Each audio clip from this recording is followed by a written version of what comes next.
খাস করে মুসলিম সম্প্রদায়ের মানুষ আমরা যারা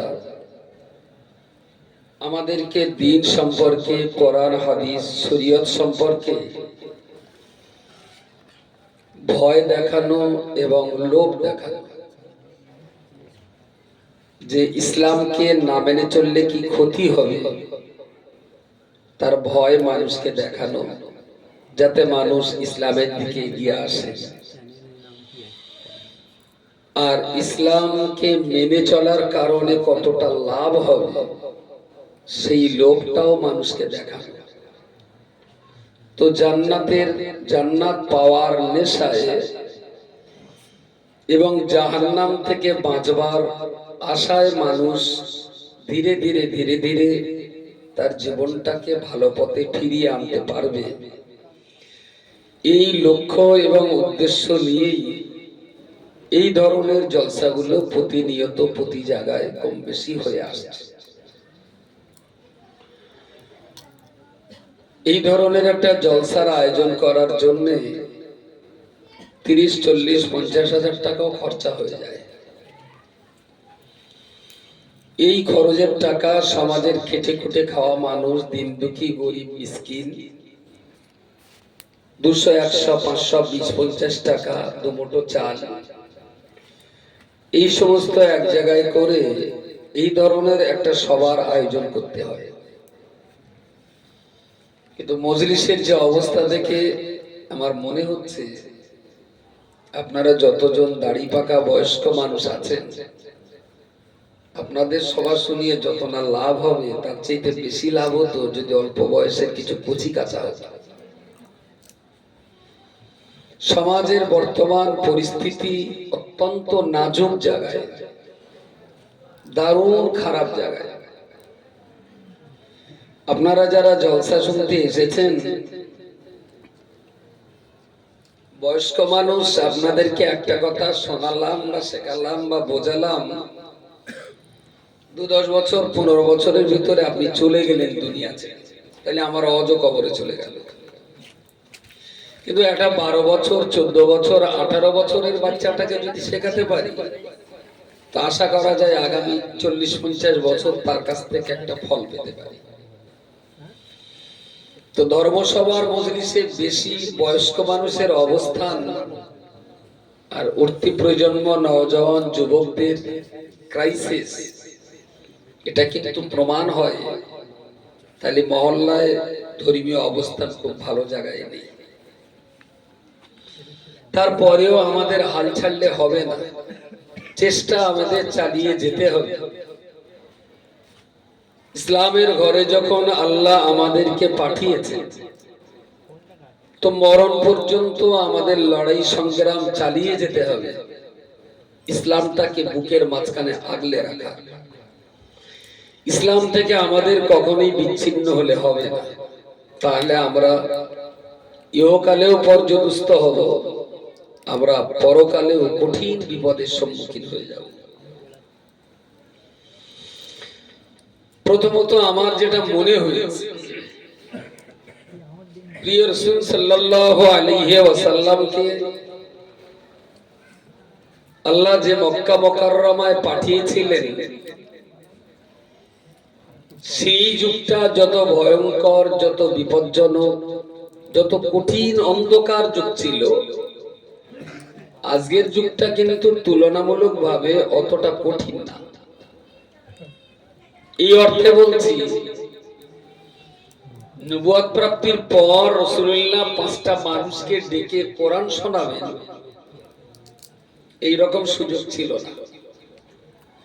আবার কখনো কখনো সুযোগ পেয়ে যদি 2-5 জনকে রাসূলুল্লাহ কোরআন শোনাতে যেতেন, قال الذين كفروا لا تسمعوا لهذا القرآن الغوا فيه لعلكم تغلبون لعلكم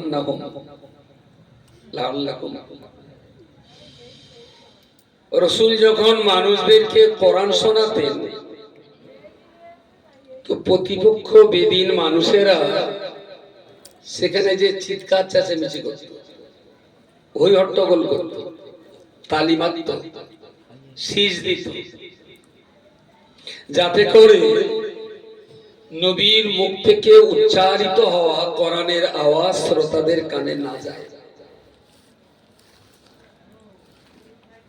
এত কঠিন বাধা বিপত্তির সম্মুখীন হওয়ার পরেও প্রিয় রাসূল কিন্তু হাল ছাড়ে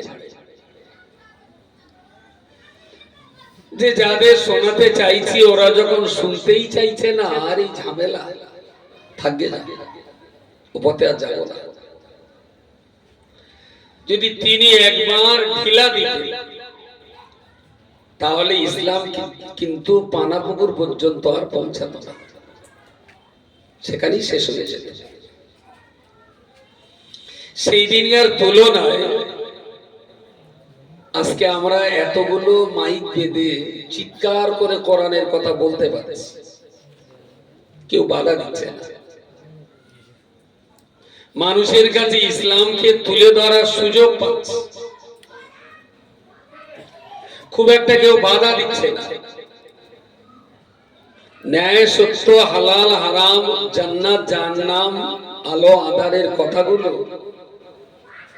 আমরা মানুষের কাছে তুলে ধরতে পারছি। আমার মনে হয় ধর্ম প্রচার এবং ধর্ম প্রতিষ্ঠা করবার মতো এখনো যথেষ্ট সুযোগ আমাদের হাতে আছে, আমরা সেইগুলো ঠিকঠাক মতো ব্যবহার করতে পারছি না। প্রথম নম্বরে যে কথাটা বলবো, বাঙালি মুসলিম ইসলামের প্রতি অত্যন্ত বিশ্বাস, অস্বীকার করার জায়গা নেই। বাঙালি মুসলিম সম্প্রদায় ইসলামকে ভালোবাসে, এটা অস্বীকার করার জায়গা নেই। বাঙালি মুসলমান ইসলামের প্রতি আস্থাশীল এবং বিশ্বাসী, যে ইসলামের উপরে থাকতে পারলে আমি পরকালে জান্নাত পাবো, এতেও কোনো সংশয় নেই।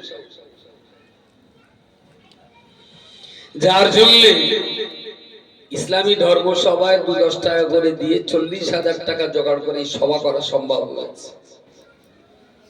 এরা ইসলামের জন্য টাকা দেয়, ইসলামের জন্য সময় দেয়, ইসলামের জন্য তারা কখনো কখনো রক্তও দেয়, জীবনও দেয়, অস্বীকার করে। কিন্তু বাঙালি মুসলমানদের জীবনের একটা মারাত্মক বিপর্যয়, তারা ইসলাম বোঝে না, এইটাই হলো বিপদ। যে কোনো বিষয় নিয়ে লড়াই সংগ্রাম করতে গেলে প্রথম স্টেজে আমাদেরকে ইসলামটা বুঝতে হবে। আর ইসলামটা যদি আমরা ঠিকঠাক বুঝে নিতে পারি, আসলে আপনাদের স্টেজটা না ঠিক বিজ্ঞান সম্মত হয়, স্টেজটা যদি ওই কোনায় হয় তাহলে আমার শ্রোতাগুলোর সামনে রেখে আমি বলতে পারি, দারুণ সুন্দর হতো। এমন একটা জায়গায় স্টেজ হয়েছে, এদিক এরা রাগ করে, আবার এদিক তোরা রাগ করে, আবার শ্রোতার চোখে চোখে রেখে একটু কথা না বলতে পারলে আমারও ঠিক বলে বসে। যাক যাক যাক, ইসলাম বোঝার অর্থ কি বলছি আমি, যদি জিজ্ঞেস করি ইসলাম কাকে বলে, মুসলিম কমিউনিটির 95টা লোক ভেবে কোন লাইন পাবে না। ইসলাম কাকে বলে, কি বলবো আমি, ঠোঁট খুলতে পারবে। বাকি কিছু মানুষ আছেন তারা ঠোঁট খুলে বলবেন যে ইসলাম হলো আল্লাহ তৈরি করা ধর্ম, ইসলামের মূল কথা হলো লা ইলাহা ইল্লাল্লাহ মুহাম্মাদুর রাসূলুল্লাহ, নামাজ রোজা হজ যাকাত এগুলো হলো ইসলামের ভিত। সত্য কথা বলতে হবে, পিতামাতার হক আদায় করতে হবে, প্রতিবেশীদের দায়িত্ব পালন করতে হবে, মালে ভেজাল দিলে হবে না, ওজনে কম দিলে হবে না, ইত্যাদি। কিন্তু এই ইসলাম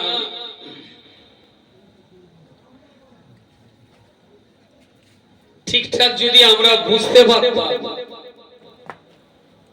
তাহলে আমাদের মনে হয় আমরা আমাদের ব্যক্তি জীবন, পারিবারিক জীবন এবং সমাজ জীবনটাকে আরো সুন্দর করে আমরা করতে পারতাম। পানাপুকুরের গ্রাম 1997 সাল থেকে আমি চিনি বাজার, আজকে থেকে না, আর এটা 2024, তার মানে প্রায় 27 বছর এই গ্রামের সঙ্গে ওটা বসা। না 27 বছর না, হ্যাঁ 24 আর ওদিকে 3, হ্যাঁ 27 বছর পানাপুকুরে আমার আসা যাওয়া। আরো বেশি আছে তা হতে পারে, কারণ 97তে আড়োয়া মানসার গীত দেওয়া, হয়তো তার 1 বছর আগেও হতে পারে। তখন আমি বক্তৃতার জীবনে খুব ছেলে মানুষ, আজও ছেলে মানুষ, খুব যে বড় হয়েছি তা না, শুধু লাইসেন্সটা দিয়ে বাকি সেরকমই আছে। যাক, প্রিয় রাসূল সাল্লাল্লাহু আলাইহি ওয়াসাল্লাম যে ইসলাম আমাদেরকে দিয়েছে, কেন দিয়েছেন? আল্লাহর তৈরি করা এই দ্বীন নবীর মাধ্যমে মানব জাতির মাঝখানে প্রচারিত হতো। শুধু এখান থেকে যে শুরু তা নয়, আদি পিতা আদম আলাইহিস সালাম তার সন্তানদের মাঝে যে দ্বীন প্রচার করেছিলেন সেটাও ইসলাম ছিল। পৃথিবীর 2,01,24,000 নবী রাসূলগণ সবাই একটাই ধর্ম প্রচার করেছেন, ইসলাম। আল্লাহর তৈরি করা একটাই ধর্ম, ইসলাম। আমি যদি ছোট আকারে বলি, পানাপুকুর গ্রামে কোন মানুষজন ইন্তেকাল করলে কখনো জোহরবাদ, কখনো আসরবাদ, অন্য সময় জানাজা হয়। ধরুন কোন একটা জানাজা, জোহরবাদ জানাজা হবে, গ্রামের মাইকে কে দেওয়া হলো অমুক ব্যক্তি ইন্তেকাল করেছেন। আমাদের পানাপুকুর জামে মসজিদের জোহরের জামাত একটাই হবে, 1:15 তার জানাজা হবে। বেশ, আচ্ছা, পানাপুকুর মসজিদে সেদিন মুসল্লি নিশ্চয়ই কিছু বাড়বে, বাইরের অতিথি যারা আসবেন তারাও নামাজ কালাম পড়বেন। এখন জোহরের জামাতে অন্যান্য দিন 25 জন, 30 জন, 40 জন হয়, আজকে সেখানে 400 জন মানুষ হয়েছে। অনেক বাইরের মেহমান এসেছে, 400 লোক জোহর পড়েছে। জানা যায় সে আপনি কি 400 লোক পাবেন, না 200 পাবেন, না 250 পাবেন, না 600? এরকমই চলছে রে, এরকমই চলছে। দারুণ। 400 লোক যদি জোহর পড়ে আর 600 লোক যদি জানাজা পড়ে, আচ্ছা, যে 200 লোক জোহর বাদ দিয়ে জানাজা পড়ছে, এরা কি ইসলাম বোঝে? ইসলাম ওরা সবচেয়ে গ্রামের লোক তা না, কেউ 30, 40, 50 কিলোমিটার দূর থেকেও কিন্তু এসছে জানাজা পড়তে, খালু মারা গেছে। Very good. ওদিকে জামাত হচ্ছে, এদিকে তখন ওরা অপেক্ষা করছে কখন লাশ আসবে, তারপর জোহর না জানাজা পড়বে, অপেক্ষা করছে। ওরা জোহর পড়ে। যদি এদের মাথায় থাকতো যে জানাজা ফরজে কিফায়া, না পড়লে কোনো দোষ নেই, জোহর ফরজে আইন, 1 ওয়াক্ত কাজা হলে 2,88,00,000 বছর জাহান্নামে পোড়ানো হবে। প্রিয় রাসূলের সেই হাদিস ওদের মাথায় নেই। ওদের কাছে জোহরের চাইতে জানাজার দাম অনেক বেশি, শুধু একটু বেশি না। দোয়াদানি বলা সব শেষ, ইমাম দাঁড়িয়ে গেছে, নিয়ত করবে, পাশের থেকে বক্কার বলল, হুজুর একটুখানি দান। তাহলে কেন? তাহলে যে মারা গেছে ওর শালা বাবু আসছে। দেখলাম শালা বাবু উঁচু করে একটা নাক মশা রোমাল মাথায় দিয়ে ঘুরিয়ে কান ব্যাট দিয়ে দিলে কয়লা মতন দেখাচ্ছে।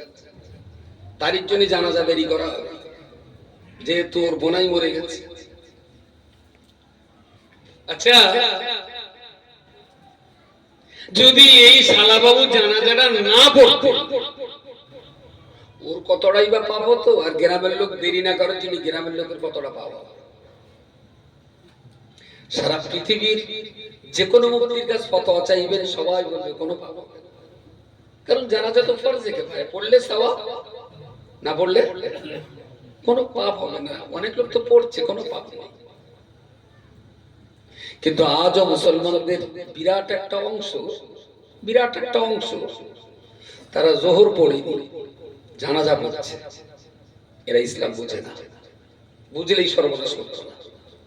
যেদিন এই পানা পুকুরে দেখবে 400 লোক জানাজা জোহর কাঁধের দাগিনে মৃত চাচা মৃত খালু মামাকে দেখে বেরিয়ে গেছে, 400 লোক জোহর পড়েছে, 150 লোক জানাজা পড়েছে, সেই দিন বুঝবেন বাঙালি ইসলাম বুঝেছে।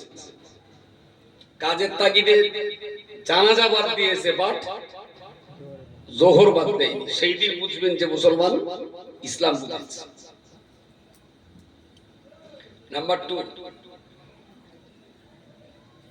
আচ্ছা ওই যে 200 লোক যারা জোহর পড়িনি, ঘোষণা করে দিলাম যারা জোহর পড়িনি তাদের জানাজা পড়তে হবে না, ভাই বাইরে থাকে, ঢুকতেই দিলাম।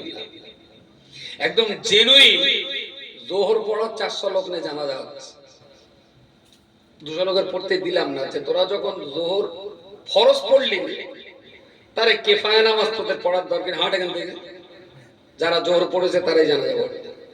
তাতে আমার পেটির চামড়া না খুলে লেবে একদিনে আমার মারু জোহর না পড়ার কারণে জানাজা পড়তে দিলাম না। একদম পিওর মুসল্লি যারা জোহর পড়েছেন তারাই আজকে জানাজা পড়ে। Very good. আচ্ছা ওই জানাজাটায় যে আগের নিয়ত বলে দেওয়া হয়, ওইটা বলা হবে না যে সবাই যখন নামাজি মুসল্লি লোক আজকে বিনা নিয়তেই যাচ্ছে, নিজেরা নিয়ত করে জানাজা পড়ে। খুব শান্তিতে কি জানাজা শেষ হবে? হ্যাঁ, অশান্তি কেন? নিয়ত বলে দেওয়া হলো। আমি এই নাক কান ডলে অন্যায় স্বীকার করে বলছি, আমি যদি জীবনে বেঁচে থাকি 10টা গ্রাম হলেও আমি জানাজার নিয়ত বলা বন্ধ করে দেবো। 10টা গ্রাম হলেও শবে বরাতের গুণে বাড়ি বাড়ি কোরআন শরীফ পড়া আমি আটকে দেব। 10টা গ্রাম হলেও ঈদের নামাজের নিয়ত বলা আমি বন্ধ করবই করব। কেন করবো? আমার একটু বিজেপি বানা মনে হচ্ছে, হতেই পারে আমি নিয়ত বন্ধ করার বিরুদ্ধে, বাড়ি বাড়ি কোরআন পড়াবার বিরুদ্ধে, একটু বিজেপি বানা মনে হতে পারে। আচ্ছা 8 ঘন্টা টাইম দেন, তারপরে নাই 2-4টা কিল চল্লাতে মারবে, নিয়ত বলে দাও। নিয়তটা কি? একজন চাচা তাড়াতাড়ি ওযু করে দৌড়ে যাচ্ছে, চাচা এত দৌড়চ্ছে কেন? তাই তো খোকা জানাজা হবে। এখন চাচাও জানাজার মাঠে ঢুকতে ওদিকে ইমাম সাহেব আল্লাহু আকবার, চাচাটা নিয়ত বলে দেয়, ওরকে শোনা হয় না, ওরকে শোনা হয়নি, একেবারে জয়ী আল্লাহু আকবার বলে দেবে। বক্কারের বাপ মরে গেছে, 4 তাকবীর সহ আমি জানাজা নামাজ পড়ছি, ইমামের বলছেন, এসব কিছু বলা হয়নি, কি আল্লাহু আকবার। লোকের জানাজা হবে না? হবে না জানাজা? ইমাম সাহেবের নিয়ত তো ওর তো বলেনি, তাহলে ওর যদি হয় তাহলে বাকি যাদের বলে দেওয়া হচ্ছে এদেরটা না বলে দিলেও হতো। কথা বলেন।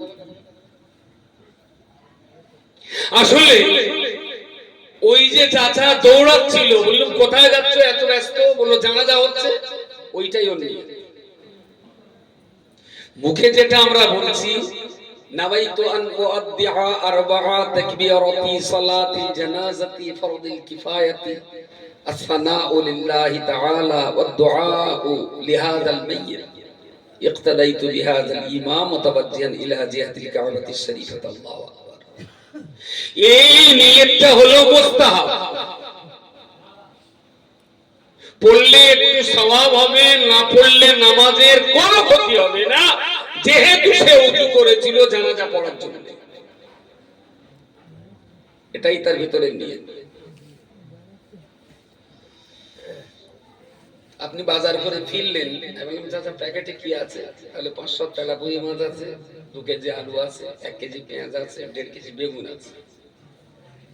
আমি চাচা হাটে যাওয়ার সময় বাড়িতে বেরিয়ে পোটে দাঁড়িয়ে কেটে বলেছিলেন, আল্লাহ আমি হাটে যাচ্ছি, 500 তেলাপিয়া মাছ কিনবো, 2 কেজি আলু কিনবো, 500 পেঁয়াজ কিনবো, আর 1.5 কেজি আলু কিনবো, এরকম কি জোরে জোরে বলে গেলেন?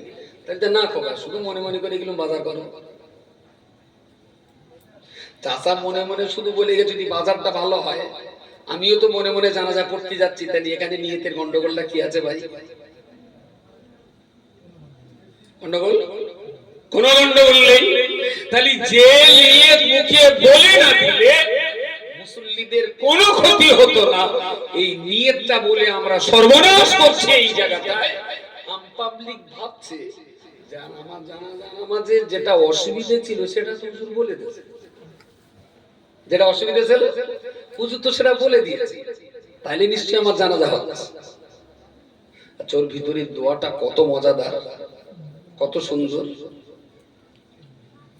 সুবহানাকাল্লাহুম্মা ওয়া বিহামদিকা ওয়া তাবারাকা ইসমুকা ওয়া তাআলা জাদ্দুকা ওয়া জাল্লা সানাউকা ওয়া লা ইলাহা গায়রুকা। তারপর দুরূদ শরীফ, তারপর দোয়া। কি দামি কথা আছে তার ভিতরে।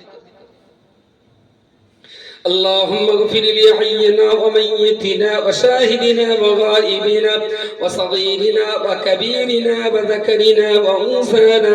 اللهم من أحييته منا فأحيه على الإسلام ومن توفيته منا فتوفه على الإيمان. رب العالمين জানাজা নামাজে দাঁড়িয়েছি, আপনার কাছে ফরিয়াদ করে বলছি মাবুদরে, আল্লাহুম্মা গফিরলি, আল্লাহ আপনি আমাকে ক্ষমা করে দিন। হাইয়িনা ওয়া মাইয়িতিনা, আমাদের সমাজে যারা জ্যান্ত আছে এবং যারা মরে গেছে, জীবন্ত এবং মৃত সবাইকে আপনি maaf করে দিন। হাইয়িনা ওয়া মাইয়িতিনা ওয়া শাহিদিনা ওয়া গায়িবিনা, আল্লাহ যারা হাজির হয়েছে তাদেরকে আপনি maaf করে দিন। ওয়া গায়িবিনা, যারা আজ এখানে হাজির নেই আপনি তাদেরকে maaf করে দিন। ওয়া শাহিদিনা ওয়া গায়িবিনা ওয়া যাকারিনা, আল্লাহুম্মা গফিরলি হাইয়িনা ওয়া মাইয়িতিনা ওয়া শাহিদিনা ওয়া গায়িবিনা ওয়া সাগীরিনা ওয়া কাবীরিনা। আল্লাহ এই মজলিসে যারা বড় আছে তাদেরকেও ক্ষমা করে দিন, এই মজলিসে যারা ছোট আছে তাদেরকেও আপনি maaf করে দিন। ওয়া যাকারিনা ওয়া উনসানা, আল্লাহ আমাদের এই জামাতে যারা পুরুষ মানুষ তাদেরকে ক্ষমা করে দিন। এই জামাতের বাইরে যত মহিলা মায়েরা আছে আল্লাহ তাদেরকেও আপনি maaf করে দিন। সবাই মিলে বলেন সুবহানাল্লাহ। এই দোয়াটা পড়তে পারবো তবে তো জানাজার মজা। বলেন বলেন, যারা কিচ্ছু পড়তে বলেন দেলকোর মতন হাত জোড়াতে দেখবে, দেলকো ইমাম আল্লাহু আকবার বলবে। আজকাল আবার কিছু আছে না উপরের দিকে তাকায় যে জানাজা কবুল হচ্ছে কিনা দেখে, কোথার থেকে বেঁচতে গেছে না, আবার আকাশের দিকে তাকায়, কিচ্ছু জানে হাত বেঁধে দাঁড়িয়ে। যদি দোয়া পড়তে না পারিস ভাই তা তো দেলকো কাটে কিনা আসারই বাকি দরকার আছে, বেকার ভিড় করিস না। দোয়াটার দরকার আছে না নেই? হ্যাঁ, নতুন মেয়ের বিয়ে দিয়েছেন, নতুন বিয়ে বাড়ি গেছে, আপনি তো খুব চালাক পার্টি। 1 কেজি বাটা সন্দেশ প্যাকেটের গায়ে লেখা আছে, ওই প্যাকেট সুন্দর করে বেঁধে গাড়াতে এনে দিলেন, বের হাতে দিয়ে বিয়ে হাতে ধরে বলল প্যাকেটটা সন্দেশের মাল শো লাগে। খুলে দেখলে ওর ভিতর কিচ্ছু নেই। বেইবেন কি ভালো বলবে বলে মনে হয়? কথা বলেন, কথা বলেন ভালো। আপনি জানাজার প্যাকেটটা বেশ প্যাকেটিং করে দারুণ সুন্দর জামা কাপড় পরে ফাঁট মেরে জানাজা পড়লেন, প্যাকেটটা কোথার কাছে গেল, গেদে আল্লাহ খুলে দেখলেন ওর ভিতরে কোনো দোয়াদানি কিচ্ছু নেই, শুধু জানাজার প্যাকেট। ঝাটবাড়িটা কি কম খাতিয়া? যেসব পার্টি দোয়া জানে না, কি চুলকুনিতে জানাজাতে দাঁড়ায় আমার মাথায় ঢোকে। তোর যদি পয়সা না থাকে খালি হাতে মিনির বাড়ি যা, চুলকুনি মিনি প্যাকেট নিয়ে যাচ্ছিস কেন?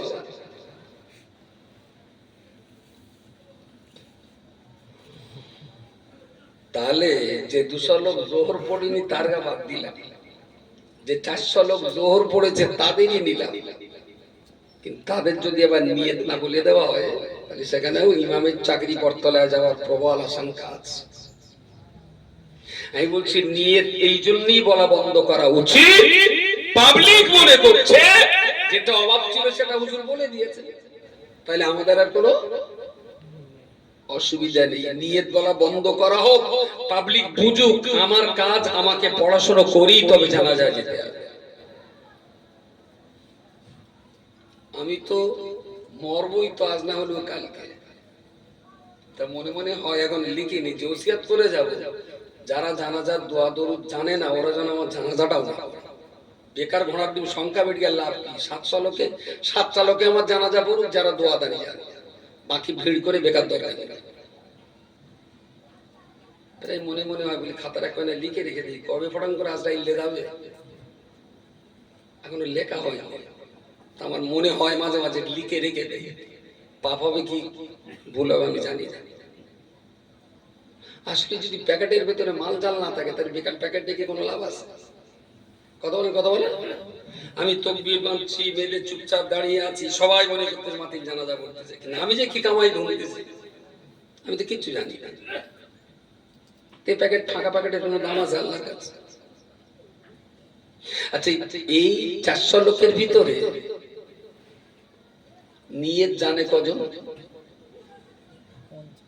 মোটামুটি নিয়ত আবার আমি জানাজা পড়তে এসেছি এটা বললেই যথেষ্ট, আর কিছু লাগবে না।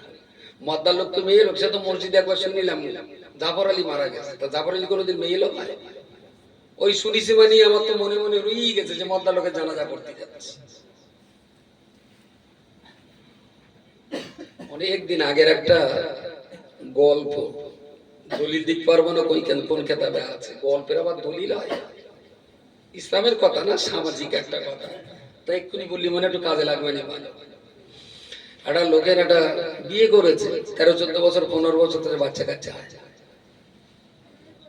ও আবার বউটার সঙ্গে একটু বলে বুঝে হাতে পায়ে ধরে আবার একটা বিয়ে করেছে, একটা আল্লাহ যদি একটা বাচ্চা দেয়। এখন দ্বিতীয় বউ আর সংসারে গেছে, একটু ঝগড়াঝাটি করে আবার মিটি ছিটে গেছে, দুটো বউ বেশ ভালোই সংসার হয়। এখন কিছুদিন পরে ছোট বউর পেটে বাচ্চা তা ভালো, ছোট বউর বাচ্চা হয়ে যাওয়ার পর বড় বউ হওয়ার পয়তে তো হতেই পারে আল্লাহর যা ইচ্ছা। 22 বছর পরে গিয়ে বড় বউর পেটে বাচ্চা, তা সেটা হলো। বাড়িওয়ালার মন খুব আনন্দ যে দুটো বউরই বাচ্চা আছে, আমার সংসার এখন বিরাট শান্তি। ছোট বউর বাচ্চা যখন হাঁটতে শিখেছে, টুকটাক গুড় গুড় করে দৌড়তে পারে, তখন বড় বউ ডেলিভারি হয়েছে। বড় বউর বাচ্চা ছোট বউ কোলেতে ফেলে না, ওই বাচ্চাটা নিয়ে ছোট বউটা ধ্যান দিন রাত তারে।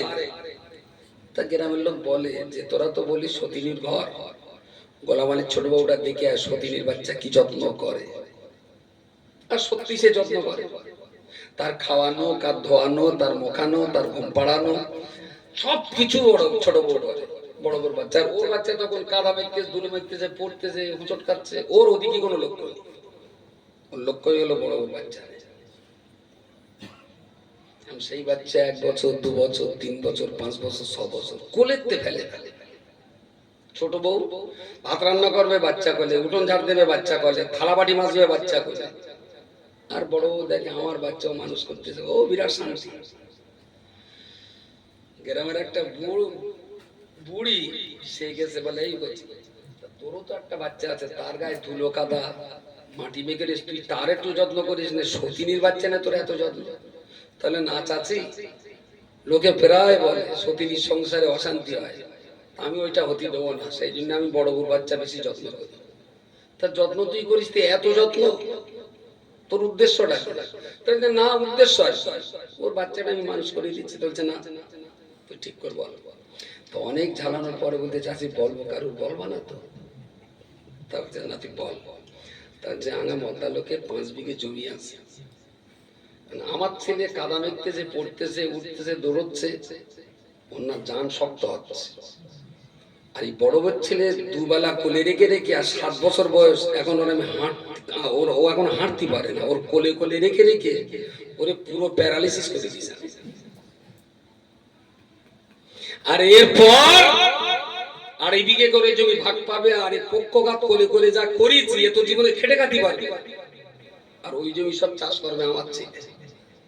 হয়তো এখন কষ্ট পাচ্ছে, কিন্তু পরবর্তীকালে পুরো 5 বিঘে জমির মালিক হবে। এ তো বেঁচে খাওয়া ছাড়া কোনো এখন নামাজের নিয়ত বলে ছয় বারাতের গুণে বাড়ি বাড়ি কোরআন পড়িয়ে ইমাম সাহেব দেশের লোকের উপকার করতেছে না পক্ষঘাত এনে দিচ্ছে। কিছু মনে করলে হবে না, আমার বলতে ওষুধ আছে। বলেন বলেন,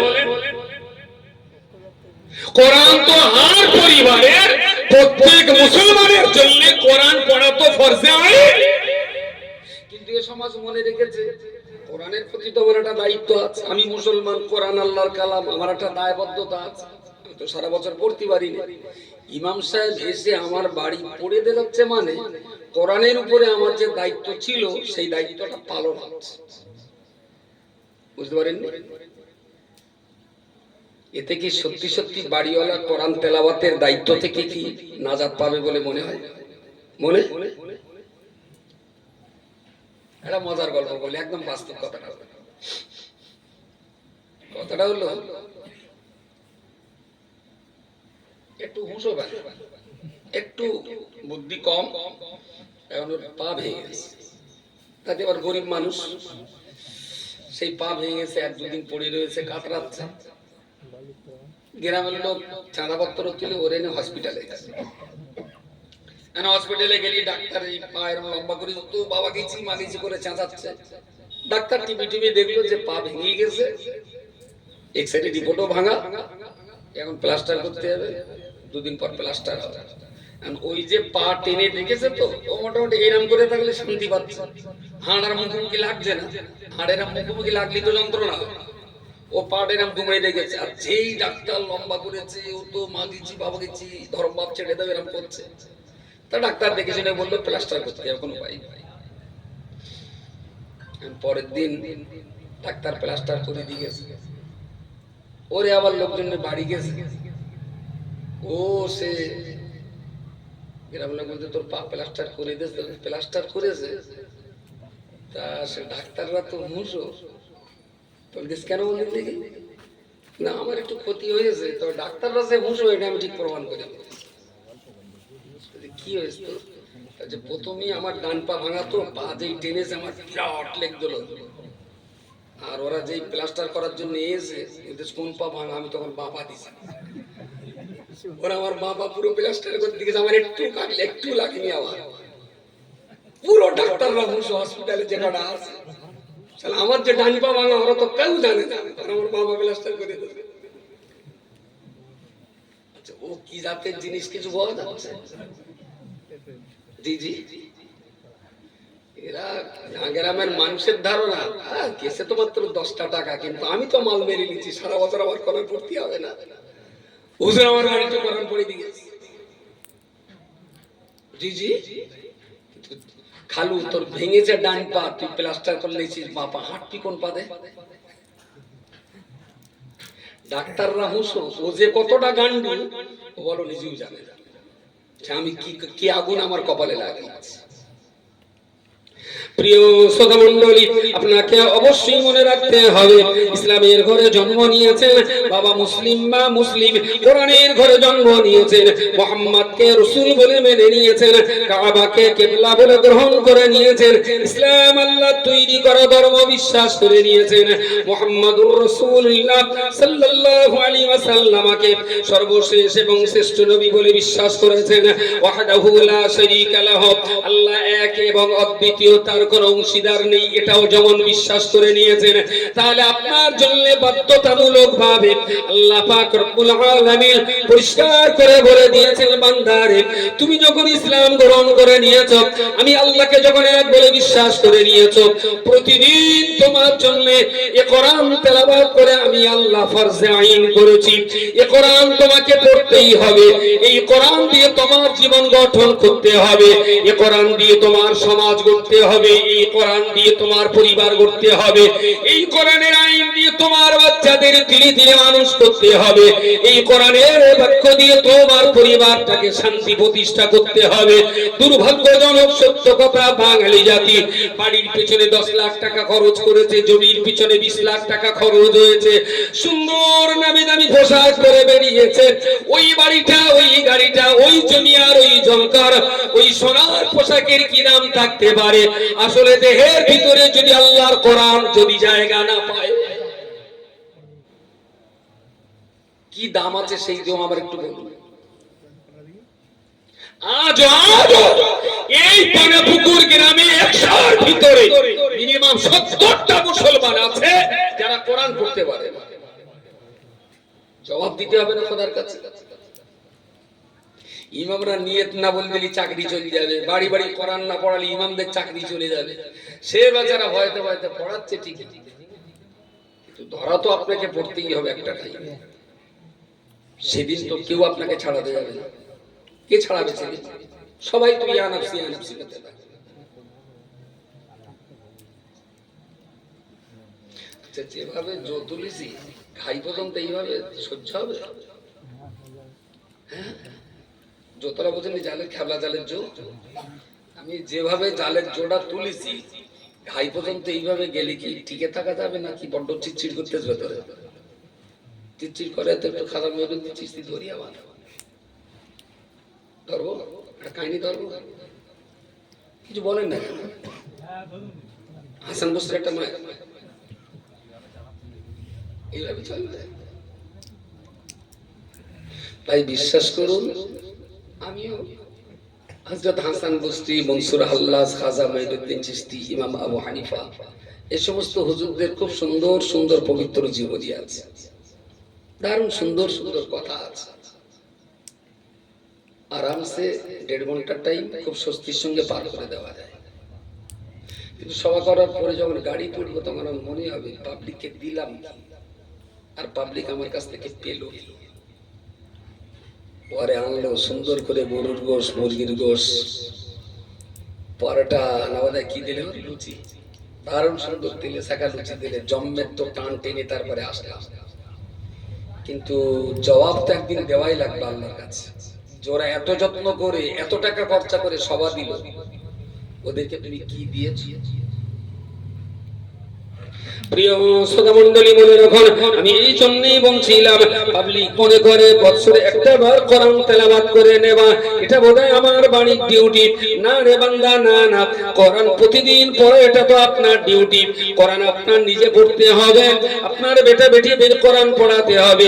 হিন্দুর বাড়িতে প্রতিদিন সকাল সন্ধ্যা যেমন শাঁখের আওয়াজ শোনে, প্রতিবেশীরা বুঝতে পারে এ বাড়িটা হিন্দুর বাড়ি, পথ চলতি মানুষেরা বুঝতে পারে এটা একটা হিন্দুর বাড়ি। সকাল এবং সন্ধ্যা মুসলমানের ঘর থেকে আল্লাহর কোরআনের আওয়াজ শুনে রাস্তার মানুষেরা বুঝে নেবে নিশ্চিত এই বাড়িতে আল্লাহর মুসলমান বান্দা বসবাস করে। ভোরবেলাতে যদি সারা পানাপুকুর গ্রামের বাড়িতে বাড়িতে ঘুরে আসা হয়, 100 পরিবারের ভিতরে হয়তো খুব টেনে টেনে 10টা-20টা বাড়িতে আমি শুনতে পাবো কোরআনের আওয়াজ। 100-র ভিতরে 50টা বাড়িতে শোনা যাবে কোরআনের আওয়াজ। কটা বাড়ি হতে পারে? 10টা। বাকি 90টা বাড়িতে আমরা এখনো কোরআন দিতে পারলাম না কেন ভাই? যাদের বাড়িতে কোরআন ঢুকেনি হয়তো তারা অন্ধকারে আছে, কিন্তু আমাদের যারা চোখ ফুটে গেছে, আমাদের তো ডিউটি তাদের চোখটা খুলে দেওয়া, যে ভাই আমিও কোরআন পড়ি, তুমি একটু কোরআন পড়ো সকাল সন্ধ্যায়। এটা ছাড়া কিন্তু তোমার নাজাতের কোনো পথ হবে না। আমি এই জন্যই বলছিলাম যে ইমাম সাহেবরা বাড়ি গিয়ে শবে বরাতের একদিনে কেন, যখন ইচ্ছা তখন আপনার বাড়িতে পড়ুন, লক্ষবার পড়ুন, কিন্তু আপনি কেন কোরআন শিক্ষা থেকে বঞ্চিত থাকবেন ভাই? এ কোরআনের উপর ইমাম সাহেবের যতটা অধিকার, মুসলমান হিসেবে আপনার তো ততটাই অধিকার, ততটাই অধিকার। আপনি কেন আপনার অধিকার থেকে বঞ্চিত হচ্ছেন? প্রিয় শ্রোতা মণ্ডলী, বাঙালি যদি ইসলাম বুঝতেন তাহলে সবকিছুর আগে একটু কোরআনটা শিখতেন। বাঙালি যদি ইসলাম বুঝতেন, জানাজা বাদ গেলেও যেতে পারে, জোহর কখনো বাদ যেত না। বাঙালি যদি ইসলাম বুঝতেন তাহলে ঈদের নামাজে গোসল না হলে খুব একটা অসুবিধা ছিল না, অন্তত ফরজ গোসলটা কেউ নষ্ট করতো না। এখন যেভাবে মানুষ বসে গেছে, আমি আর একটু টানাটানি করবো, ওখানে থাক, আমি শেষ করবো। আমাদের পেছনে বসার জায়গা আছে, ও রাস্তা না, রাস্তা তো জাম করা যাবে না, না 2-4 জন এদিকে আসে, এদিকে একটু খালি আছে। ছোট ভাই নীল চাদর, এসো শোনো, এসো এসো। হয়তো ওই 10-12 জন উঠেছে, আসেন এই জায়গাটা আসেন। আর আপনাদের কপাল ভালো, চটটা খুব পরিষ্কার আছে আর ডবলও আছে। আরো ভালো হতো যদি ওটা কেঁথা বেশি, শীত তো বিরাট। সামনের বছর যদি সব হয়, হাত নাই দুটো কম দেবেন, এটা একটা কার্পেটটা বেঁধে দেবেন, এই এত নরমে না, খুব ঠান্ডা লাগে। মানুষ একটু স্বস্তির সঙ্গে বসলে আরো ভালো শুনতে ইচ্ছা হবে। বসে পথটা আটকে দেবেন, অনেকে যাওয়া আসা করছে। তো এই জন্যই আমি চাচ্ছি আমরা স্বনির্ভর ভাবে সবাই নিজের জায়গায় দাঁড়িয়ে নিজে নিজে মুসলমান হই। আপনি নামাজি, আপনি রোজাদার, আপনি হজ করেছেন, আপনি যাকাত দিয়েছেন, আপনি সত্যবাদী, আপনি হালালখোর, আপনি নীতিবান, আপনি সুন্দর কাজ করেন, কিন্তু কোরআনটা পড়েন। আপনার জীবনে কোরআন শেখা হয়। আপনার কি মনে হয় যে আপনার এই বাকি জীবনের যে আমলগুলো করেছেন ওগুলো ফাইন কবুল হবে? কবুল কেলা হবে? কোরআন ছাড়া কোনো আমল আল্লাহর কাছে কবুল হবে না, কোনো জায়গা নেই, কোনো উপায় নেই। হ্যাঁ, একটা দিন ছিল যেদিন মানুষ কোরআন পড়তে চাইলেও পড়াবার মানুষ পাওয়া যেত না, ছিল আমাদের দেশে একদিন। তাদেরকে যদি আল্লাহ জিজ্ঞেস করেন তারাও তো উত্তর দিতে পারবেন, আল্লাহ ইচ্ছা ছিল পড়াবার মানুষ পাই। কিন্তু আজকের দিনে হাত বাড়ালে হাফেজ, হাত বাড়ালে মাওলানা। শুধু আমার একটু চেষ্টা থাকলেই আমি 70 বছরেও কোরআন শিখতে পারতাম। আমার একটু যত্ন থাকলেই আমার সব বাচ্চা ছেলে মেয়েগুলো কোরআন পড়ে নিতে পারত। কিন্তু দুর্ভাগ্য, কোরআনের প্রতি আমাদের সেই প্রেম ভালোবাসা আমরা দেখাতে পারি না। এটা আমাদের সমাজের এক গ্রেট মিস্টেক, এটা কাটিয়ে উঠতে হবে। কোরআন ছাড়া কোনো আমল হয় কি করে? ফজরের 2 রাকাত নামাজে নিয়ত করে দাঁড়িয়ে কি পড়ো?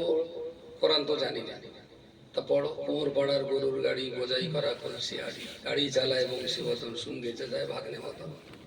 নামাজ নামাজ হবে, তাই না? নামাজ হবে। কেউ নিয়ত করে বললো আলহামদুলিল্লাহ রাব্বিল আলামিন আর রহমানির রহিম মালিকি ইয়াউমিদ্দিন, ওতে কি নামাজ হবে? নামাজ কেলা হলো। যারা বাংলা অক্ষরে আরবি পড়েছেন, বাংলা অক্ষরে যারা আরবি সূরা পড়েছেন, ঘোড়ার ডিম একটাও হবে না, কোন লাইন। যদি বলেন কারণ, কারণ খুব সোজা সাপটা সহজ কথা। আমি আমার এক বন্ধুরে মোবাইলে লিখে দিলাম KALKA, কালকে। এরা মেসেজ চলে না মোবাইলে? কালকে। AMAR আমার, SALER ছেলে, BIA বিয়ে, কালকে আমার ছেলের বিয়ে, TUI তুই, ASIS আসিস, কালকে আমার ছেলের বিয়ে, তুই আসিস। ভাষাটা বাংলা, টাইপটা ইংরেজি। আচ্ছা, এই ইংরেজি যদি ব্রিটেনে পাঠানো হয়, ওরা কি কোনো উদ্ধার করতে পারবে? ওদের ডিকশনারি ফেল, এক লাইন পড়ার পাওয়া যায় না। অক্সফোর্ড ডিকশনারি তো পাওয়া যাচ্ছে না। কালকে আমার বে, তুই আসিস, হোয়াট ইজ দ্য ইংলিশ? কি আলো হয়কার মো দয় দয়কার আলহামদুলিল্লাহ, ফেরেশতারা চিন্তা করে পড়তে স্টাইল, আলো হয়কার মো দয়কার আলহামদুলিল্লাহ। জিবরাইল ঈশ্বর কানে কানে জিজ্ঞেস করো, ও চাচা তুমি যা পড়তেছো এ তো 30 পারার ভিতরে নেই, তুমি কি 35 পারাতে পড়তেছো? আমি 22 বছর ধরে লোহিয়া মাহফুজ থেকে যেটা এনে দিলাম সেটা কই, আমি তো এইরকম আনি। প্রচুর মানুষ আছে এই বাংলা পড়ে নামাজ পড়ছে আজ, এবং সবচেয়ে বড় দুঃখ হয় এই প্রচন্ড ঠান্ডায় নিজের জীবনে কত কষ্ট দিয়ে বুড়ো মানুষ ঠকঠক করে ঠান্ডা পানিতে উজু করে লাঠিটা নিয়ে টুকটুক করে মসজিদে নামাজ পড়তে আসছে। কতটা ভক্তি না থাকলে এই মানুষটা এইভাবে আসতে পারে? অথচ সামান্য দম একজনের কাছে বসে 30 মিনিট সময় দিলে অনায়াসেই 90 বছরের এই বুড়োটা সুন্দর করে কোরআন পড়ে নিতে পারতেন। মাত্র 6 মাসে প্রতিদিনে 30 মিনিট সময় দিলে যে মানুষটা সারা জীবনের মতো কোরআন শিখে যেতে পারতেন, সেই মানুষের গোটা জীবনের নামাজ বরবাদ হয়ে যাচ্ছে। আসলে চাচা তার খবর রাখে না, মনে করতে আমার নামাজ। আপনি শোনান কোন একজন আলেম হাফেজে, শুনিয়ে বলুন যে আমার এই নামাজটা হচ্ছে কিনা ভাই, বড় দিন দেখি। যদি আপনি মনে করেন আল্লাহ গফুরুর রহিম, নবী দয়ার সাগর, আমরা মুখ লোক যা দিচ্ছি আল্লাহ ও অতি লেবে, যদি আপনার তাই মনে হয় তাহলে কেউ যেন আমার কার সঙ্গে গল্প করেন না। যখন 3-4 পড়ি, নামাজ না পড়লি মা না সুদি দিত না, খেলাধুলো করতে করতে জোর আছে পথে মেরে দিত, কিন্তু মগরিব আর ফজর এশা এই 3 চালাকি করার কোনো জায়গা ছিল না। আর এই পৌষ মাসে শীতকালে নামাজ পড়তে উঠলি মনে হতো আমার স্কুলে যাওয়ার পয়সাটা তোর দোকান তুই এখনই ডাকিস, কিন্তু মা তো শুনবে না, নামাজ পড়তে আছে। কখনো কখনো করি কি, ছোট বয়সে করেছি, ছেলে পিলে রয়েছে এরা শুনে ফেললি আবার হয়তো এই বুদ্ধি ওরা আবার কাজে লাগাবে না, তা লাগায় তো লাগায়। তো মা ডেকেছে, আজান হয়ে গেছে, অনেক সময় বেলা ওঠার টাইম হয়ে যাচ্ছে, নামাজ পড়ছে। তা ঝেড়ে ঝুড়ি উঠে আমাদের সেই দরজার বার হুড় কোলাটি একদিকে বাঁধন আর এইদিকে উঁচু করে এরকম একটা খাপ থাকে না, খাবে বেঁধে খাপের খুলে এখানে ছেড়ে দেওয়ার ঘটাং করে পড়বে, মা বুঝলো তাহলে দরজা খুলেছে, বুঝতে পারেননি? ঘটাং করে যেই পড়বে আস্তে আস্তে আস্তে শুয়ে পড়ে, এবারে তাকবীর দেবো, আল্লাহু আকবার আল্লাহু আকবার আশহাদু আল্লা ইলাহা ইল্লাল্লাহ, লেপ মুড়িয়ে বল দিব্যি সুরফতে পড়ে যাচ্ছি, আল্লাহু আকবার সামি আল্লাহু লিমান, সব লেপ মুড়িয়ে। মা মনে করতেছে নামাজ হচ্ছে, মানে এইভাবে কিছুদিন গেছে। তারপর দিন মা একদিন ধরে ফেলেছে, কলটানার শব্দ নেই, অথচ সুরফতে একেরা চুরিয়ে যাচ্ছি আমি। মা ঘরের দরজা খুলে ভেতরে ঢুকে দেখি লেপের ভেতর থেকে কবুলিয়াত নামাজ হচ্ছে, তা দিলে 2-4টে চড়চাপটা। আপনি যদি মনে করে থাকেন ভুলভাল যা হচ্ছে হোকে যা, আল্লাহ সব নেবে, তাহলে চাচা মসজিদ আদার দরকার নেই, আমার মতো লেপ মুড়িতে পড়িয়ে দেবে। আল্লাহ গফুরুর রহিম, ওই নামাজে লেবে আর কি করা যাবে, হেঁটুকুড়ো হওয়া লাগবে না, আল্লাহ তো দয়াবান, ওই লেবে।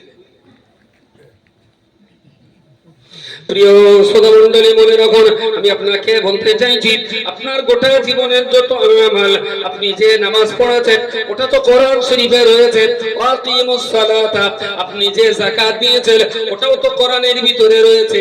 ওয়াতুজ যাকাতা, আপনি যে 4 লক্ষ টাকা খরচ করতে হজ করতে গিয়েছেন ওটাও তো আল্লাহর কোরআনে রয়েছে। ওয়াতিমুল হজ্জ ওয়াল উমরাতা লিল্লাহি, আপনি যে বাকায়দা রমজানের রোজা করেছেন, ওয়াতিমুস সিয়ামা ইলাল লাইলি, ওটাও তো কোরআনের ভিতরে রয়েছে।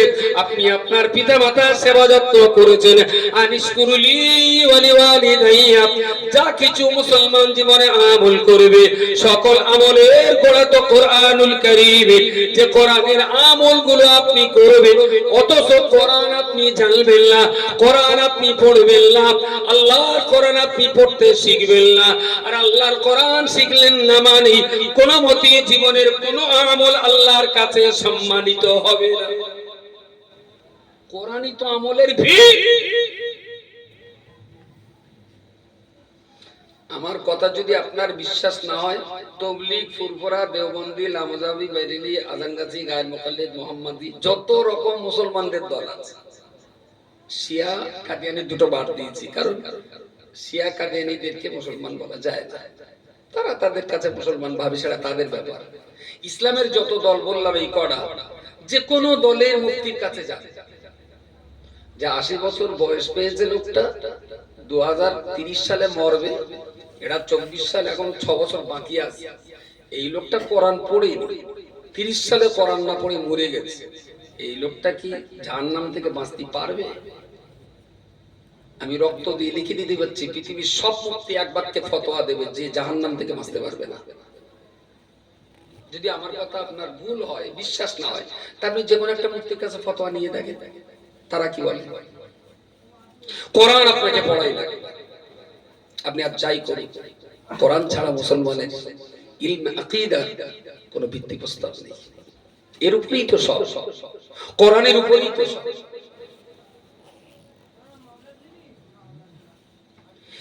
পানাপুকুরে অনেকদিন আসা যাবো তো, অনেকদিন আসা যাবো। মেজি ছেলেটার বিয়ে দিতে হবে, পানাপুকুর সেরকম মেয়ে আছে বলো? আমার মেয়ে ছেলের বয়স 21 বছর, সকাল সকাল বেঁধে দেবো, দিনকাল ভালো না। ধরুন পানাপুকুরির কোন একটা লোক বললো, ভাই মেয়ে একটা সুন্দর আছে, কিন্তু মেয়ের বাপ হলো ভ্যান চালায়। ভ্যান চালায় তাতে অসুবিধা কি? মেয়েটা নামাজ কালাম পড়ে, ওর বাপ মা নামাজ কালাম তোলে না, সেদিক দিয়ে সব ঠিক আছে। লোকটা বাকায়দা নামাজ কালাম পড়ে আর খুব সত্যবাদী, গ্রামে ভ্যান চালাতে পারে, কিন্তু গ্রামের মানুষের কাছে লোকটা রেজাল্ট ভালো। মেয়েও ভালো, চল দেখে যাই, কিছু কথা বলো। তা দেখতে গেলাম, দেখলো সত্যি মেয়েটা সুন্দর, কোরআন পড়ছে, দারুণ সুন্দর, ঘর বাড়ি ভাঙা চড়াবে না।